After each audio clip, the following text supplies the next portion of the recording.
Alain, pourquoi y a-t-il une telle fascination pour les armes secrètes allemandes de la Seconde Guerre mondiale?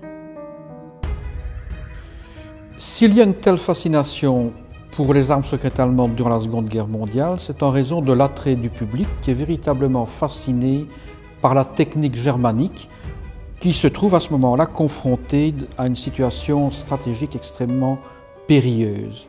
Et donc, il y a une certaine fascination de ce grand public avec ces armes secrètes qui sont un moyen de répondre aux défis posés par les avancées alliées, d'une part. Et il y a un autre élément qui joue également, c'est une certaine fascination pour le régime qui a enfanté ces armes secrètes. Est-ce que ces armes ont joué un rôle durant le conflit mondial? À vrai dire, les armes secrètes allemandes n'ont joué qu'un rôle très mineur dans l'évolution du conflit, dans le déroulement du conflit, parce qu'elles sont arrivées trop tard et pas en assez grand nombre. Elles ont commencé à être déployées pendant l'été 1944 et de façon un peu plus intensive au tout début 1945 quand le régime était en train de s'écrouler. Et certaines n'avaient pas encore surmonté leurs défauts de jeunesse. C'est ainsi par exemple que les V1 et les V2 étaient remarquables par leur imprécision, leur grand degré d'imprécision.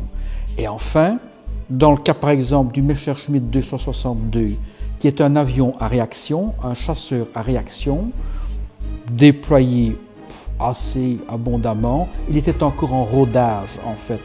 Et ces réacteurs avaient tendance à s'enflammer très rapidement, voire à exploser. En définitive, ces armes secrètes allemandes relèvent-elles du mythe ou de la réalité? Au bout du compte, on peut dire que partiellement les armes secrètes allemandes relèvent du mythe. Car comme je l'ai dit, bon nombre d'entre elles n'ont pas dépassé la planche à dessin. Et une autre bonne partie avait atteint le stade du prototype, mais elles n'auraient pu être déployées véritablement qu'à moyen long terme, c'est-à-dire vers 1946-1947. Et évidemment, à ce moment-là, la bombe atomique américaine, arme secrète américaine, aurait été utilisée et la messe aurait été dite. Que peut-on trouver dans la bibliothèque du CG Soma sur les armes secrètes allemandes?